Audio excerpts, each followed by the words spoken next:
How you doing? How you doing, man? We're back with another episode of Put You On Game. I have another special guest with me. She's an artist. She's an actress. Man, I got that girl Too Dope for Rehab.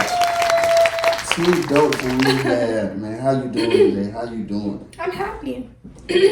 I like that. I like that.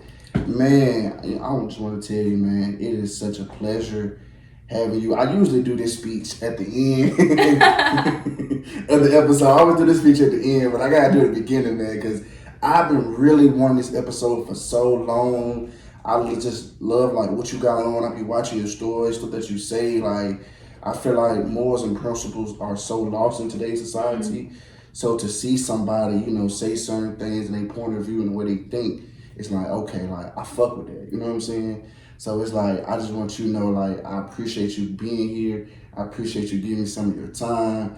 And this is, man, I'm just very happy right now. Thank you so praise much. God. I know that's right. Praise Him. Praise God. I'm happy that I get to be here today. I appreciate that. So what have been some of your goals you hoping to accomplish this year? And if you accomplish those goals, what were those goals? This year, 2023? Mm-hmm. Well, last year, 2022, at the end of November, I told myself that I would like to impress myself this year. Mm-hmm. That was the only goal I had, was wanting to impress myself. Sometimes I feel like our goals are so oriented around others, or sometimes like people can be easily impressed by the things that you do, especially if you're a talented person. You can get really complacent because people are impressed with you, but are you impressed with yourself? Because sometimes we are worst critics. So if I'm a person who I am impressed by the things that I've done, then I'm winning, or I've won. So this year I have recorded music. I put out my own single. I've been in my first feature film. I met a plethora of people, excuse me. It's the Stella Rose, child. It's the bubbly. Oh my gosh. I didn't know I was going to be bubbling over here. Oh, no, I'm kidding. So anyway, I've met a plethora of people who have been really respected in the music industry, who are excited about my sound and my work. I've mended relationships with my family, that's some good stuff. And I wouldn't necessarily, and mending doesn't always mean like it's fixed. It just means that you're progressing towards something different. So I feel like there's a lot of things to be proud of. And if it's all under the guise of impressing myself, shit, I'm impressed. Okay, so let me ask you this. You talked about mending relationships with your family, right? And it's like, okay, it's like, I got to ask you this question. Like, intentions matter to me, right? Intentions matter, right? So it's like, how do you forgive somebody that does something to you, right? That has malicious intent. You know what I'm saying? Like, their intent was to harm you, to hurt. Okay, there's a difference, right? If somebody do something to you, like if I lie to you, I'm not necessarily lying to you just to like, my intentions could be in the right place, but I just went by the wrong way of doing it. You see what I'm saying? But for this particular person, or just in general, I'm doing something to you to like harm you. Like, I'm trying to harm you. You're trying to harm me. Yeah, like I'm trying. My intention is to harm you, to hurt you. Yeah. To see you in the gutter. Like, how do you forgive someone like that? So that is a very good question. It's something that I'm dealing with, or I feel like a lot of people deal with. Yes, for real. But I think that it has to do with the fact that when people behave that way, they lack understanding. They lack self-love. They lack wisdom. And I'm starting to realize that to whom much is given, much is required, right? So if I understand more than someone, if I have a grander view of what the grand scheme of things is, then what's required of me is greater grace, greater mercy. And I think that, how do you do it? I don't know, you gotta pray. I'll be asking God, help me, please. What the hell? No, because I be feeling like It's not for real, because I be feeling like at a certain point, it's literally no other way that I could be forgiving in my flesh unless the Lord took over and helped me in this situation. Because if it was just up to my flesh, I'd beat your ass, or it would just get nasty. Yeah. Whether we're beating asses or we're getting niggas is going to jail, niggas, lawyers are involved. I mean, you have to defend yourself, but at the same time, like, sometimes it's better to be that person that shows this unconditional love. And when I say unconditional love, I don't mean like unconditional tolerance. I mean, I'm going to be what you need me to be in order for you to grow. Okay. And that is dependent on each situation. Right. You know, I can't tell you what they need.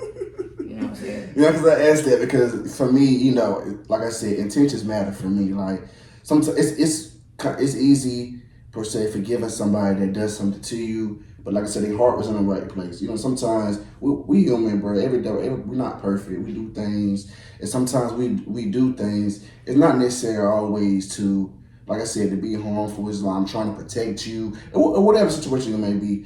My heart is in the right place at the end of the day, but I just went by the wrong way of doing it. But for that, it's like when you said mended relationships, I'm like, yeah, because I seen an interview recently with Jeezy and Neil Long did an interview, and they were talking about that, and I was like, when he mentioned that question, I said, damn, that shit is deep, because I got people that are family members that's on the same shit. You know what I'm saying? It's like on that same, like, did some shit. It's like, how you, like, it's just, I feel like I forgave them, but it's like, I just still don't want to see them. You know what I'm saying? Like, you know what's I just also don't want to see them. When you said that, it just reminded me of the 4 agreements. So one thing we have to understand is, number one, don't take it personal. When somebody does something to you like that, it's like, it's not really about you. Like, it's really about whatever it is that they're dealing with, you know? And we don't always have the full knowledge or understanding as to why is it that you would do such a thing to yourself or for yourself, you know? Right. Sometimes it's out of fear or out of a scarcity mindset, or I mean, as I said, they lack understanding. We don't always know. So when we don't take things personal, it frees us. Yeah. So I like that. So let's talk about the future role you talk about, man. How did you learn that future role? I seen the clip you posted on Instagram. That shit is fire, man. I'm ready to see it right now. If it's not today, I'm gonna go see it right now. I know that's right. Yes, so I am gonna be starring in my first feature film called Trap and Betrayal. I'm gonna be starring in my first feature film called Trapped in Betrayal. That's a listen right there. Yeah, so this is exciting. There was a person I know who knew of a role that was happening. They had already casted an artist, or they had already casted an actress for this particular role, but she like called out, or she just didn't want to do it anymore. And I was available, and I was also willing, and I was just like, well, let me go ahead and hop on this. And also the people who I'm working with, so DJ Westside, I had already met him over a course of encounters, and so he was kind of familiar with me as an artist and understood my level of professionalism. So he was like, I'm really excited to have you on board. So I'm excited for everybody else to see. I can't wait for this, man. I can't wait, man. First feature film. I think we should take a shot to that. I think we got. Are we gonna take a shot at Stellar Rose? Stellar Rose. Okay, you know I'm not mad about taking a shot at Stellar Rose. We're gonna take a shot at that, man. That's a unbelievable accomplishment. And I feel like it's always important to, I tell people to celebrate your small wins. You know what I'm saying? Yeah. Celebrate your small wins. Yeah, like, because those things are important. Because sometimes we get so caught up in the destination that we don't see everything, all the things that we was able to accomplish through those bumps in the road and stuff like that. Okay, wait. So when we take a shot, you gotta look me in my eyes. Okay. Cheers. Cheers. To small wins. I'm for real. Small wins. Exactly. So take it back to the beginning, man. Where you from? So I am from Brooklyn. Okay. The truth is that my mom's water broke in Brooklyn. Okay. I was then delivered in Jamaica Queens Hospital. Okay. brought back to Brooklyn, Okay. stayed there for some time, Okay. and then I was brought to Atlanta Mm-hmm. to live with my dad and my family. My parents got back together, and I grew up in Atlanta. Mm-hmm. So I feel like I be telling people I'm a Snapple peach. I'm a Snapple peach because it's something about being from New York. It don't change. It just it's like it's in you. Yeah, you got the New York energy. It's in you. But also I'm Caribbean. So my dad is Guyanese. My mom is Belizean and Haitian. And I don't tell people this a lot, but my great grandmother is from Jamaica. Okay. I got people from Suriname. We could go down the line. I did my family tree, but you know, you gotta rep all of that. So Snapple peach with a splash of mango. Okay. That's too dope for rehab. Okay. Yeah. Cheers. Then you got a whole little story, whole little narrative story. I thought about it. You gotta be thoughtful. 50 Cent come narrate it. Hey, 50 Cent, you better talk to him. Come narrate this story, man. 50 Cent and I are going to work together. I like that. I like real niggas. Real niggas fuck with me. Okay. I feel you on that. So did you go to college? I did, praise God. Okay. I went to the illustrious Spelman College. I got my degree in philosophy and international affairs. I love college so much I stayed for additional year, but it was paid for by Bill Gates. I was a Gates Millennium Scholar, so I got my college experience was paid for. And I also went to Emory University for my master's. I did not finish at Emory because it was, bless their soul, it was just a racist experience. I couldn't take it. And also I didn't care enough. I didn't care enough to stay. I was interested in unconditional love as a public health concept to eradicate violence, because I believe that violence and racism are public health issues, and the best way to teach people to not be violent or to not be racist is to teach them how to love. So that's crazy how you said that. I always say the only thing that can defeat hate is love. Hello. So when somebody give you hate and somebody being evil, you defeat them. You know what, love? I love you, man. Come on over here. You know what I'm saying? Come on over here, man. Exactly. Hey, nothing but love on this side, man. Nothing but love. So I'm gonna defeat that, man. Because I feel like sometimes meeting fire does nothing but get worse, right? Because I remember one time situation where I think my mom and my auntie was arguing, going back and forth, right? And I came in and I was like, first of all, I stopped the whole thing. And I was like, first of all, y'all turned this into a yelling match. Ain't shit getting solved. If you yelling at each other too, though, what's gonna get solved? Yeah, I can't hear you. You can't hear me. We just yelling at each other, insulting each other. But if we calm down, you speak, I listen, because it's important to always listen to understand, not listen to respond. I know that's right. So, and then I talk, and then you do the same thing. That's how you solve something. It's not always about winning the argument. People be so trying to win the argument. It's really about solving the problem. Okay, you feel some type of way, I feel some type of way. How can we solve this problem? Also, to your point, I think that it matters, like, what do you value? Do you value being right, or do you value being in the relationship? So I think that's just what it comes down to. We talk about going to college and stuff, man, and how much you enjoy college. I preach about college a lot on this podcast, man, because for me, I'm more of the other side of the fence than you are. But reason being, because I want people, I feel like a lot of people that I know or came across, they go for the wrong reasons. They don't go for them. And I always tell people, whenever you do something, you do it because of you. You know what I'm saying? Don't do it because somebody's telling you to do that, or people around you feel like that's just the right thing to do. Like, do it because it's something in your heart that you want to do. Because at the end of the day, you have to live your life. You know what I'm saying? Yeah. And don't live your life based on what I want for you, because you'll never be happy.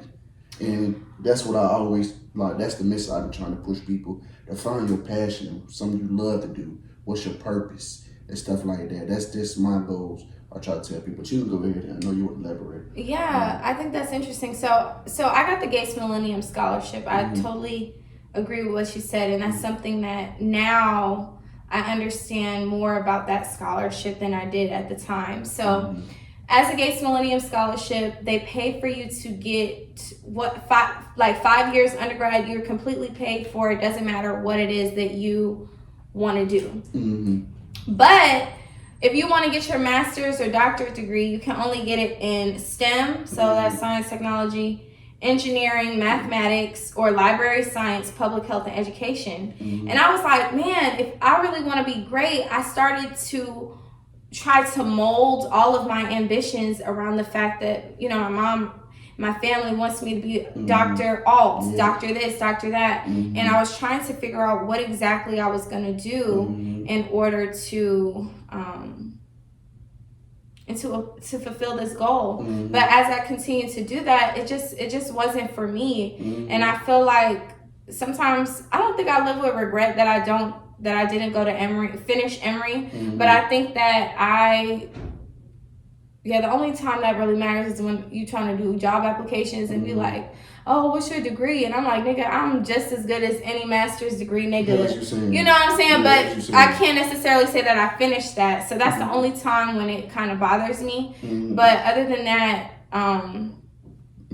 you want to hear something controversial? Go ahead. Let's go ahead. Let's talk. We here to talk. Let's talk about let me tell you the reason why. Okay. Let me tell you this.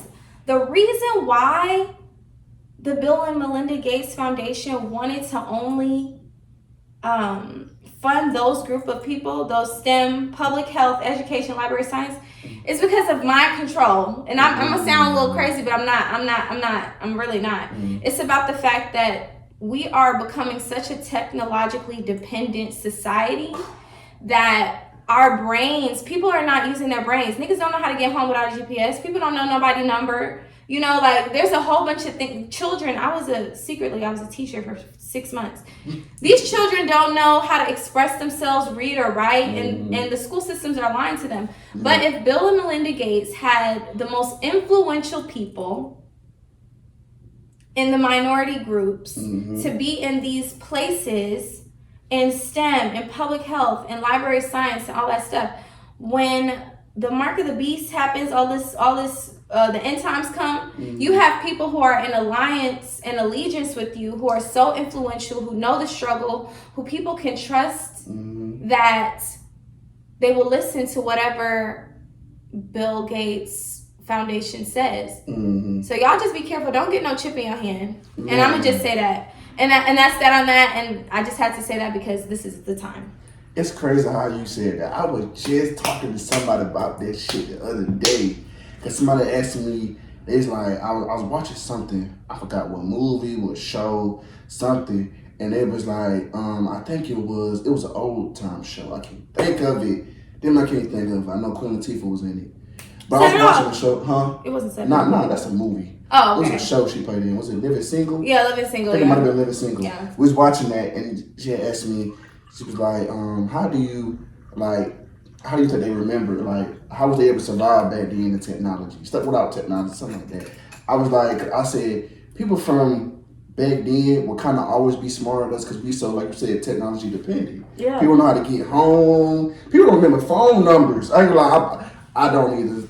I remember only the phone numbers that I called the most, like probably 3 numbers, but people don't remember phone numbers.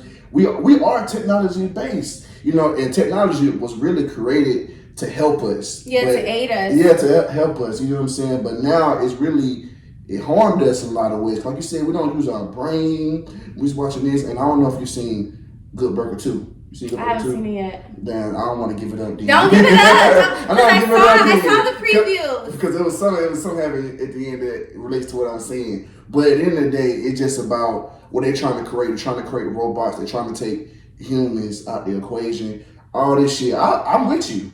Technology is hell, man, and it's crippled us in a lot. And we gotta start sometimes put your phone down. Sometimes put this stuff down. Because when you realize you addicted to this shit. How many of you can be off Instagram for a day or Twitter or any social media, like just anything? Like, I'm with you on that. Yeah, it's important. It's important. We have to make sure that our screen times are limited, that we spend real time looking at people, talking to them, building connections, because if we don't do that, then a lot is lost. Absolutely. I want some more light on me. Is that possible? Okay. I'm just asking because I was like, dang. Oh, yeah, damn light went off. Because I think it's the way the situation, the way the cord is set or whatnot. Okay. All right, well, that's fine. You can press the, it's a little red button on that. You press it, cut it back on. Yellow as well as white. Okay, that's fine. That's fine. Okay. Mm-hmm. All right. When did your love for music and poetry first start? Oh, so as far as music goes, I've loved music since before I could speak. My mom would tell you that before I could talk, I was singing. Mm-hmm. I would sing myself to sleep if I was sad, you know. Mm-hmm. Poetry came in 7th grade. I was like, okay, so real quick. My mom's from Brooklyn, so she used to host the Brooklyn Moon Cafe poetry nights when I was in New York. Mm-hmm. And a lot of the poets that were really fire in the 90s and the early 2000s were my mom's friends, like Saul Williams, Jessica Caramore, Asha Bandele. That's my actual godmother. A lot of these poets were my mom's friends. So I would go to these things, and I'm like 3, 4 in a poetry space, and it's just like, this shit is dope, you know? So when Def Poetry Jam and Brave New Voices came around and it was online, I would just watch people's poems and memorize it and write it down and all kinds of stuff. And then once I got to middle school, we were required to write more poetry. And one of the things that happened with poetry versus singing is that when I was a little girl, I made this book that I was saying, like, when I grow up, I want to be a famous singer. And my parents and people just were always like, okay, you want to be a singer, but what's going to be your plan B? Everybody's always asking that. What's your plan B? What's your plan B? And so when I became a poet, nobody was asking that question. They were just so enthralled by, you wrote this? Oh my God, you know? And so I really enjoyed the freedom of being a poet. And so I really put more emphasis on poetry. I would always incorporate some of my singing in my poems, and I think that's what made me stylistically different from a lot of poets at the time. But I was competing doing poetry. Like I was in international competitions. Brave New Voices, I was on the Atlanta team to go. I did not compete that year, but I have gone to Brave New Voices. I have competed in other poetry competitions. But I realized, like, when it comes down to art, sometimes I don't think that we should be judging it like with scores and stuff like that. I think it should be like, how true is it? How honest is it? How original is it? You know, like, how much do I feel what that is? And that's specific, you know.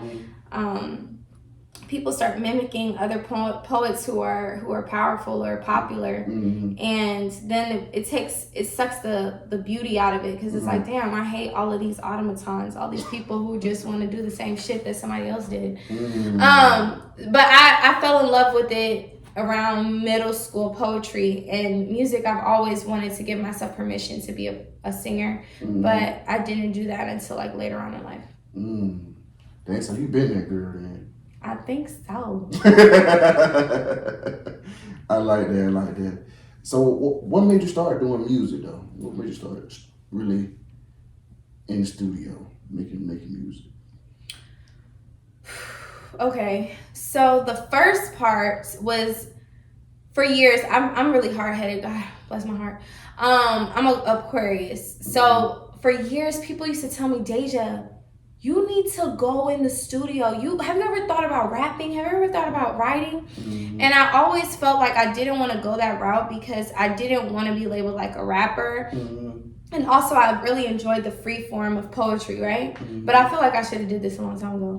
And then also, I want to say it was a year that I had blonde hair at New Year's. I don't remember what it was, but I met Cassidy. At Met Cassidy, he had a party out here, and it was a whole slew of everybody. We ended up going to this dude's house. I think he has a company called Straight Talk or something like that, or Real Talk or Real Shit or something like that. And everybody went to, all of Cassidy's crew. I'm telling you, it was like 10 vans. Go to this dude's house. It's this big mansion, and he has this fire recording studio in his mansion, right? So originally, you know, Cassidy wants to do some songs, and me and him are playing chess together. And at first he was trying to come at me like I was like a fun girl, but then he started talking to me, and I was like, nah, like, nigga, you don't understand who I am, for real. And so once the conversation continued, we just kind of stayed in touch. But I made but I made contact with the guy whose house it was. And so I think the next day they were having like a day party, like a New Year's Day party. And I came back, and that's when I recorded my first song, like in a regular studio, in a real experience.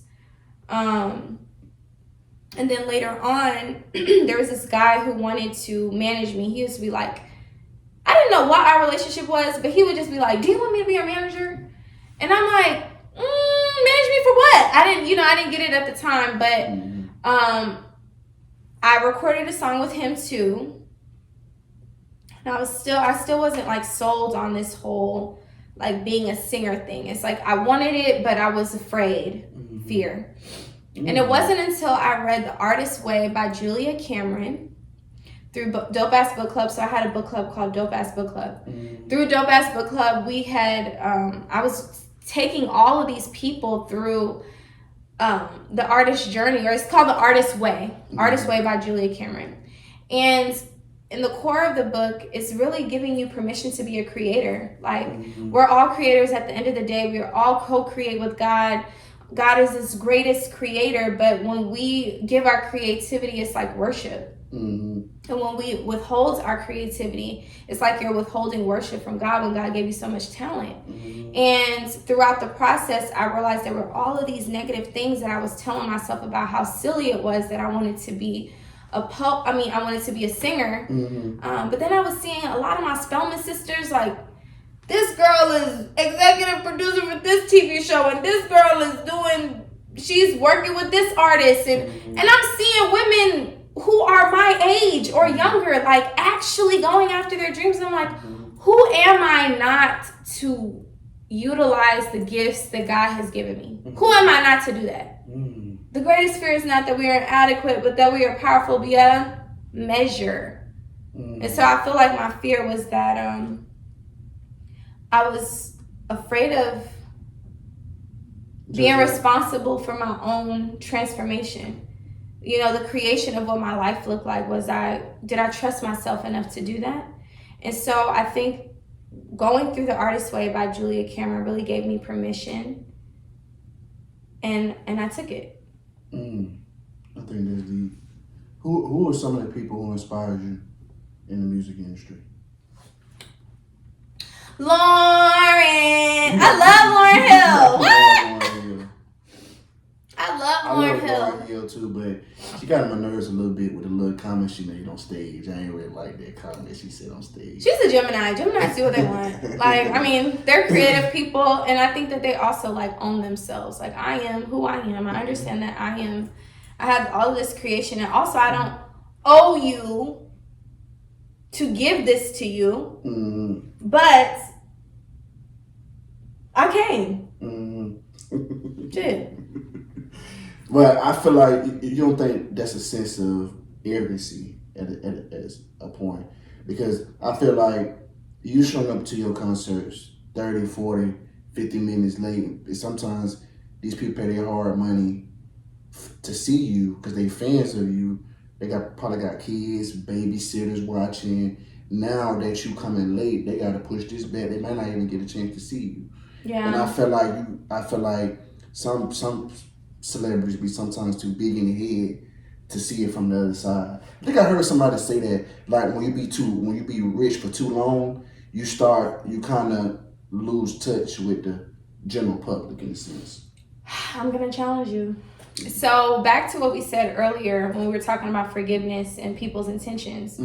I think it's important as consumers that we don't take it personal. Like, you don't know what it's like to get ready to get on stage. You know, like, you don't know what it's like. Like, what if she has anxiety? What if she has, like, this has to be perfect. This has to be perfect. This is not perfect. Oh shit, I'm questioning myself about this and I'm questioning myself about that. Like, we don't know what a feat it is for her to get on stage and to share yourself. Like, sometimes I think we're demanding of artists when real, true artists are being authentic. You know, like, this is not no robot shit. Like, this is my heart. Right. You know what I'm saying? And who are you to say that I need to be like this, like this, like this, like this? Every artist is different. If you're going to go to Beyonce's concert, you know that shit is probably gonna, if it starts at 8:02, she's gonna start at 8 o'clock is going to start it, and if she starts at 8:02, she's going to give an announcement or something, or people just respect it enough that they know that this is going to be such a great show that I don't give a damn about waiting. Whereas with Lauren, it's more of a feeling. You know what I'm saying? I remember I saw her at One Music Fest. Was it last year or whenever she came to Atlanta last? And I'm telling you, I've never heard Zion in person. I never heard it live, and I saw it live, and my mom used to dedicate that song to me when I was little, and I was in tears. It was like a spiritual experience that I was so excited to have. And if we're patient with things, life doesn't just give you your shit when you want it, you know? We get to experience gifts. Like, we get to. You can't have like this entitlement about it. I mean, but I love Lauren. I love most Geminis. So if that's Kendrick Lamar, Kanye I love Lauren West, too. I love Kendrick. I love Lauren too. Don't get me out the way. Yeah. I love Lauren. Now, I'm a fan of Lauren. But I was just like speaking in general. Like, I just feel no, like, but I just feel like as artists, as consumers, we have to understand too that once an artist gives us art, they have to die to the art. You can't connect the artist to the art. They were just a vessel for the art to come out of. You understand what I'm saying? The artist must die. So your anger or whatever with this person, this is just a vessel that the art came out of. The artist already created the art, and you as the consumer get to do with the creation what you would like. You get to consume it the way that you like. But live performances, for example, that is another art form. Niggas be going on stage and they don't got no stage presence. It is an art form to create that experience. So you have to be okay with, if you've paid for the experience, a part of the experience is niggas might be late. I get you though. I get you. I understand your perspective. You know, you also an artist as well. You perform, so I understand you coming from an artist perspective. Oh, but me, I'm trying to be on time. Yeah. Me personally, I want to have. But I feel like, but even in that case, sometimes I can understand what you're saying. But when it's a consistency occasion, after a while it gets kind of annoying, and you keep. I understand that. After a while, you know what I'm saying. Sometimes, okay, what you said, I understand this, but I feel like after a certain period of time, it's like, okay, now, come on, now, you know better. The only thing I will say about that also is just that sometimes people who have emotional illness, I don't like the concept of emotional. Mental illness or mental, emotional. Like, I think it really is how you manage your emotions. I think sometimes if they don't have a hold on that, then that's a them thing. It's not even really about us. So it's like, what does the package of the art that you enjoy come in? You know? But lastly, I just want to say that all the Geminis, also I feel like my music or my vibe is like a mix of like Megan Thee Stallion, Victoria Monet. When I look at Tupac, I'll be like, this nigga is me as a person. But years to come. So those are some people that I really, really enjoy. Stevie Wonder, I would love to meet him. Rihanna. Love her. So yeah, that's it. Okay, so females, man, y'all get a lot of slack in the industry. Man, they always say female rappers are the same. They say R&B is dead. All this stuff. It just seems like it's so much stuff when it comes to females, but it's never like that when it comes to males, because we still bump and run the music. So how do you balance your spirituality, your spiritual with your music? So I think that okay, so I think that's a two-part question, right? Because when people make R&B music, it's more so the feel, like you feel it, you feel in your soul. Like certain singers, when they sing a song, like you like, damn, you know what I'm saying? I felt that, yeah. So it's like how do you do that? How do you try to get that? So when it comes down. Okay, so spirituality, I think, is like a practice.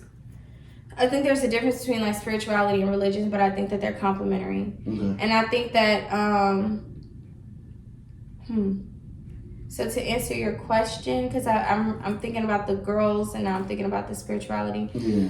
I know that ultimately, as I said before, that God is the creator. Mm-hmm. That I'm a reflection of God, right? Mm-hmm. And I really think that creation is intimate.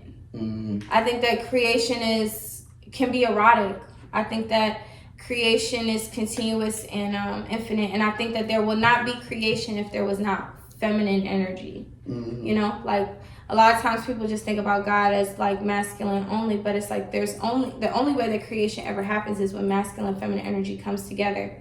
So it's important to have intimacy, have eroticism, but it doesn't have to be pornographic or explicit, you know? Mm-hmm. And so in my music, there are moments where I want to sprinkle a little explicit in there, but mostly it's just erotic. Like I love the eroticism. I love intimacy, and I want to make sure that as a person that I still give people that, and I'm not in pussy face like, oh niggas, you know, I don't need this dick, da da da. Like I don't need to be one of those people who are just a woman who says everything that men say and devalues the other, you know?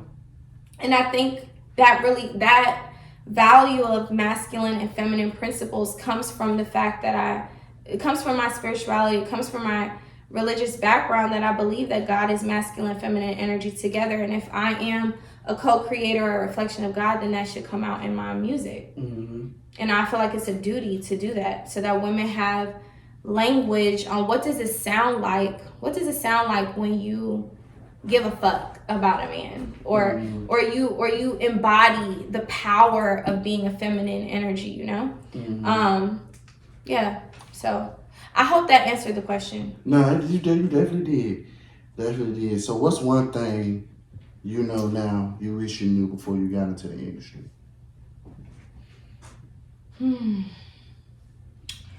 The thing that treacherous is only treacherous. The music industry is as treacherous as they say, you know, like it is. And you don't know it until you're in it. Mm. You don't know the levels of betrayal and stealing and capitalization and colonialism that you experience. Like Mace said the other day that they starve the artists and they pay the freaks. That's crazy, but it's true.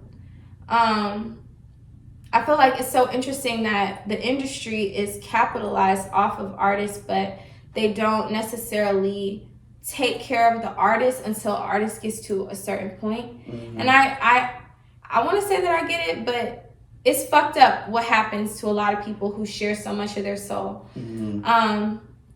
That I don't know if that's something I wanted to know. I already knew it, but I didn't know it until I knew it. Mm-hmm. You know? Does that make sense? Mm-hmm.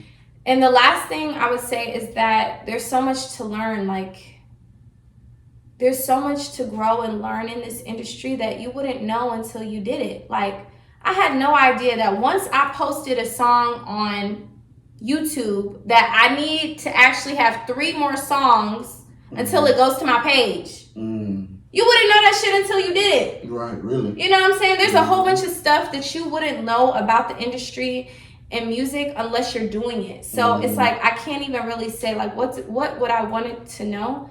The only thing I really wish is I would have started earlier.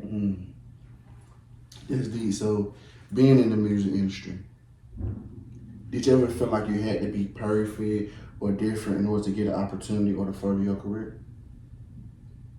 I think that's when I feel like, did I have to be perfect or did I need to be different? I feel like you just had to change something about yourself to get an opportunity and anything like that. I think that's always a challenge. The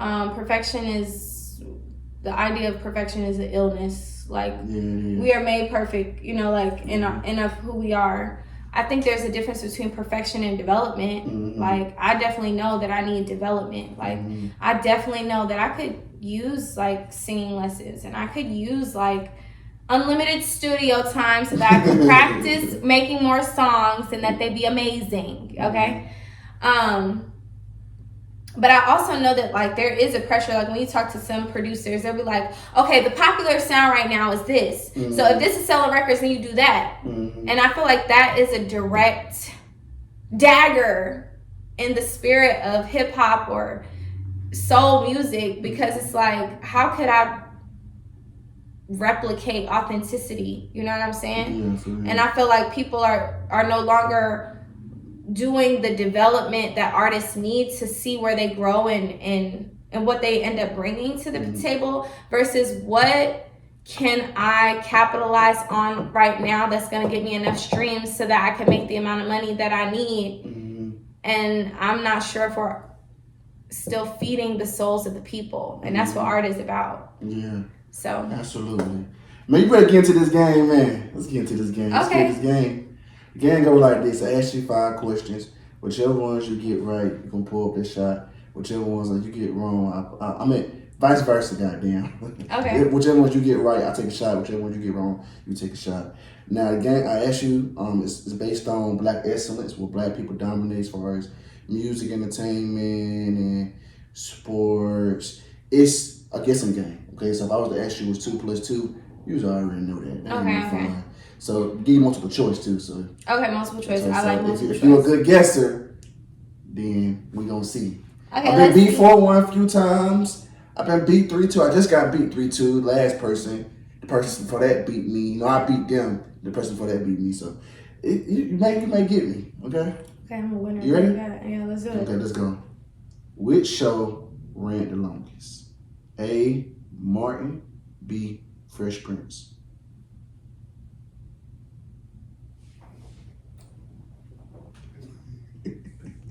Damn. Martin. Martin? Yeah. That's wrong.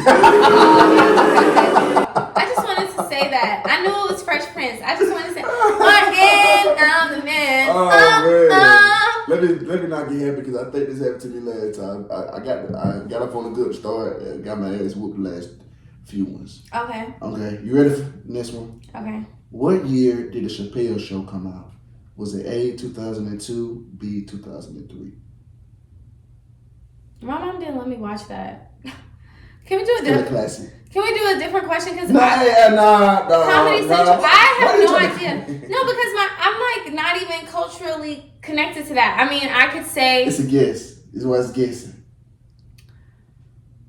2003. 2003. Okay, you got that right. Look at you. Right. Look at you. Fast with that. Look at you. Look at you. Fast with that. Okay. Yeah, you ever talking that smack? I didn't know. So hey, that's the whole point of guessing. So it's 5 questions? Yeah, you jump right there. All right, there you go.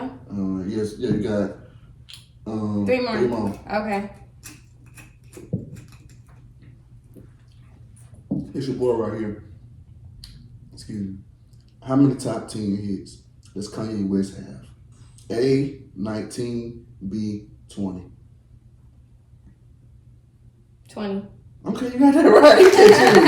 Look at you.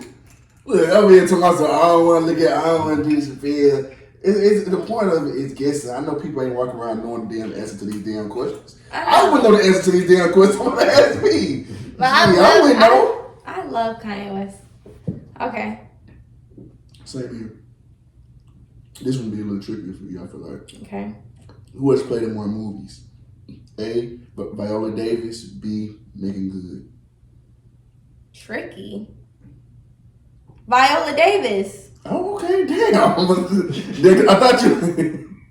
That's correct. But I thought you were saying because Megan Good's been acting for a long time too, since she was a kid. Yeah, but the so frequency. So that's why I thought that you would say. I think I won right now. Yeah, you already won the game. You got me 3-1. Okay.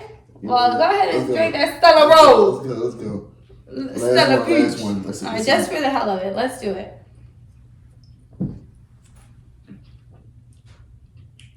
This one. Now, this on the man's side. Who has played in more movies? This one, I don't know what you might say on this one. Was it A, Forrest Whitaker, B, Lawrence Fishburne? Lawrence Fishburne. That's wrong. Forrest! Oh, man, yeah. Run, Forrest, run! That nigga be running through these movies. Go ahead. Okay, I'll take that. Hey, man, hey. You still beat me 3-2 though. Hey, you did your thing. Though. You came in and did your thing. Hey, I know that's right. You did your thing. You did your thing. So let's get back to it. What is something you haven't done that you still hoping to accomplish?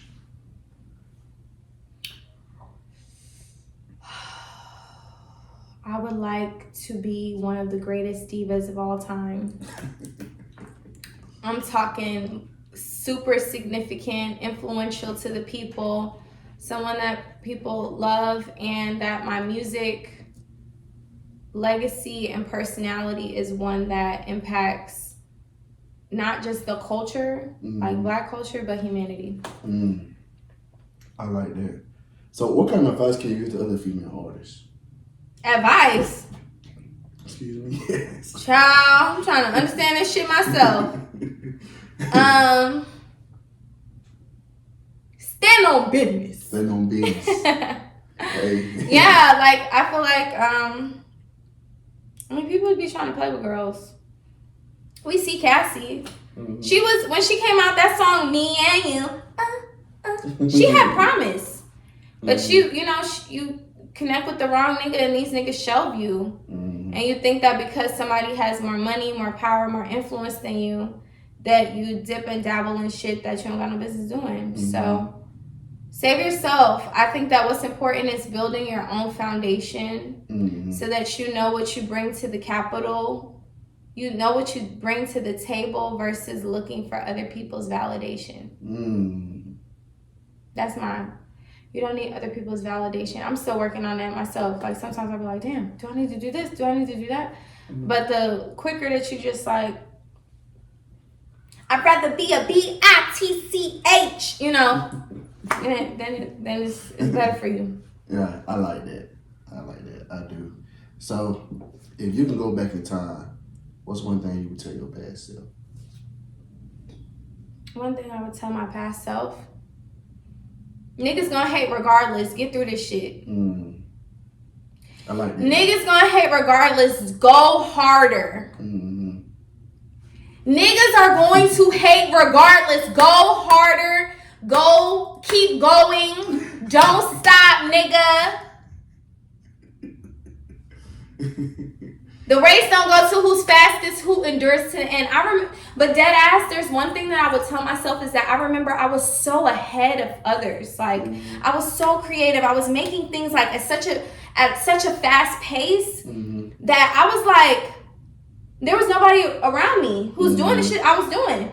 And so I was like, oh shit, I was the hair. I was like, well, maybe I should just chill out. And then these other niggas just kept slowly. And also, I'm not gonna lie, biting shit from me. Biting. That's a big thing. Yeah. But it's like, I can't be mad at nobody for biting shit from me because they did it. And they're doing it and they're being steady. So, I can't. Yeah, we're not kicking it. We gotta go steady. Little Dage. So, let me ask you this. Do you like making the record or performing the record better? I love performing. I love being on stage. I feel like choose performing more over that. Yeah, I mean, because making the record is so interesting. Like, you gotta deal with ego, you gotta deal with who's in the studio, you gotta do all this shit. I think the gift is like once it's done, like the process is hard. It's like making fucking diamonds, literally. But once you finish the song, it's like, yo, this is crazy. And so you want to just be in it. And then performing is like being in it. Yeah, that's great. So when it's all said and done, man, how do you want to be remembered? I would like to be remembered for teaching people about unconditional love through my music, through my presence, through my legacy, through my personality. Hopefully, once I get this music stuff together, I'm going to be writing books, so that they have things to read. People have things to read, that there will be museums of all of the things. I have plethora of stuff. And I would love for my handwritten poems and songs to be in cases in a museum somewhere. I've always envisioned that, like forever. I think that's why I keep so many things, because I want people to be able to see, like, over time, this is what this person was doing.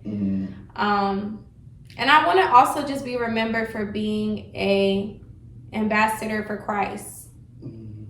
For real. Like, I really want people to know that I always did it because I want people to be closer to God. I want people to understand God's love. And I want them to understand that because I know it so intimately. So I want people to remember, like, yo, this girl, I knew about unconditional love and the love of God because she was such a good ambassador for Christ. Have you always been like that? I think so. You think so? That's a good thing. That's good. Why you just say it like that? I think so. Because some people, have that moment where they just like, I think, well, I can't say everybody, but I'm just saying a good amount of people, great amount of people, hopefully, believe in God, right? But everybody's relationship with God is different, right? Spiritual wise, and some people feel like, like their relationship where they pray all the time and stuff like that. Some people just be like, I believe in God, and that's it. They don't talk to him. Yeah. They don't pray. They don't do none of that stuff. So that's why I asked you, like, has it always been like that? Have you always been praying? Have you always been doing stuff that you do now? Okay, so to be honest, like, I grew up, my mom had a Hanukkah. She would celebrate Hanukkah, Kwanzaa, Christmas. I was born in the African. Grew up with Black Jesus, going to church on Sunday, and then I went to the Nation of Islam. Like, I was going to the Muhammad University of Islam school in Harlem. So I grew up around the concept of interfaith just from inception, from coming out. And I always took to the Lord, like, my name means of God. Like, my entire name means wise and intelligent, unconquerable queen of God. Like, I've always been a person of God. When I came to Atlanta around, like, early 2000s, I was in the Israel of God, this Israel church. And these people are the type of people who don't give a damn about, nigga, you wrong. The book say this. The book said, And I remember just being so enthralled by understanding, like, yo, I'm reading all this stuff. You could read history books and the Bible is backed up. And I just got a kick off of that shit. But as a kid, I was not nice. Like, I would say really bad things to people. This is the synagogue of Satan. That this church is whatever. I'm not going to say right now, but because I was politically incorrect at the time. But I was so excited about sharing the things that I was learning, but I didn't have, like, the unconditional love to back it up. It's like you can have knowledge, but knowledge without understanding is nothing. So you lose people. You lose people when people don't. My mom always told me when people don't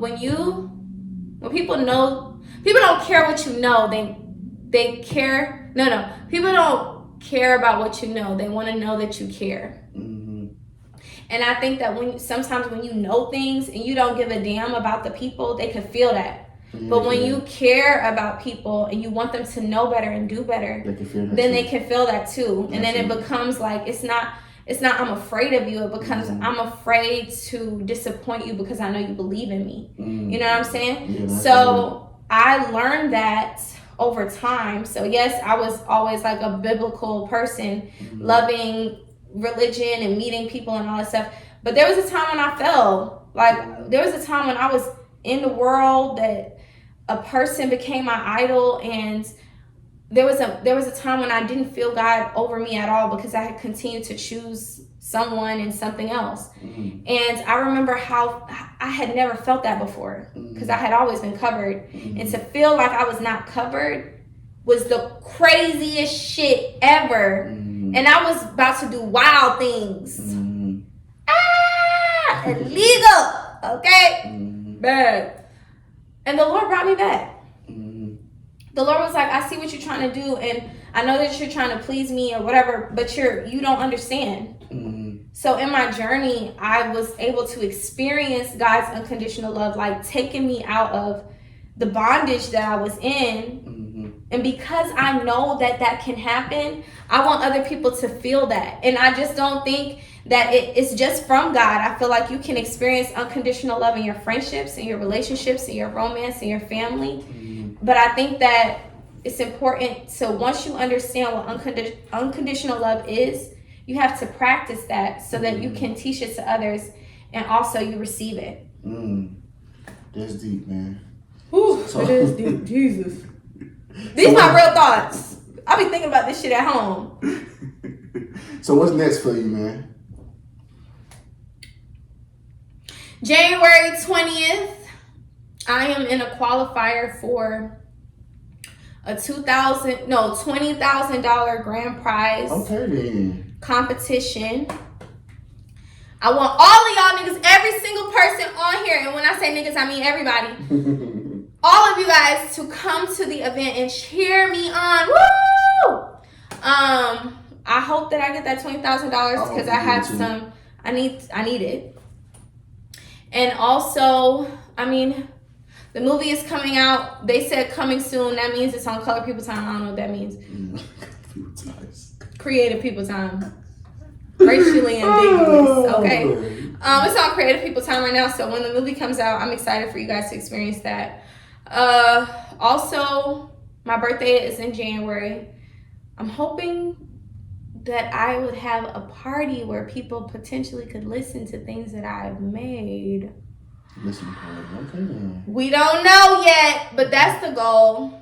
That's dope. And I hope for continued growth. Like, I think that's what people are gonna see, is that I slow down to be consistent, so that once I develop my consistency, that I can put things out more quickly. I want a team. Yeah. Oh man, it has definitely been a pleasure having you on this podcast, man. I really have no words to say. I mean, I think you blew me away. I don't necessarily blew me away. I think this is exactly what I kind of expected to be, because I was already pumped up, but I think now it's just like you just saying a lot of good shit that needs to be heard. And man, like I always tell you, I hit you up all the time, man. Just continue being you, like representing you. That's just so important. No matter how big you get, how you continue to grow, and whichever height you continue to get to, always just be you. I don't care if they don't like it. I don't care if people trying to get you do this or do that. We need integrity, dignity, all those type of stuff. We need that. That is lost in the generation. People sell their soul for anything nowadays. And I just feel like we need some more of that, people who stands for something now. Praise. So for me to see what you do and feel your presence, be around, I'm like, man, yeah, you the real deal. Dude, the real deal, man. The real deal for sure, man. And it's like I said, I'm just really lucky. I feel grateful. I'm blessed to have you here, to have you on my podcast, my created this podcast for upcoming entrepreneurs and entertainers, because nowadays people only care about you once you reach a certain status. So I like to show people that just because these people are not at this type of status, that doesn't mean they don't have knowledge or gems to share. You know, people tend to only listen to people who are successful, but don't realize your next door neighbor can have a lot of knowledge for you too. Just because he don't have $1 million or $1 billion doesn't mean he don't have game to give you. Sometimes people just made one decision that fucked up everything for them. We all are one decision away from everything. Do you understand that? Yeah. The power of one, we all one decision away from fucking up our career or falling our career. We one decision away from living, from death. Like we all are one decision away. A decision is powerful, very powerful. And I think that we need to start listening to people. So that's one of the reasons why I created this podcast too, is just show these people that there's so many diamonds out here who out here making moves, blossoming. But a lot of y'all just don't have platforms to really share, People are always people ain't really checking for the underdogs like that, you know what I'm saying? So that's why I created this podcast, man. This has been a pleasure having you up here, man. I just thank you again. And I definitely just can't wait till this movie come out and be the first one in there, motherfucker. Well, praise God. And bless what you're doing. Thank you. I appreciate Thank that. you for what you're doing, and I hope that it continues to grow and reaches all the people that it's supposed to. And thank you for having me. Thank you for your consistency.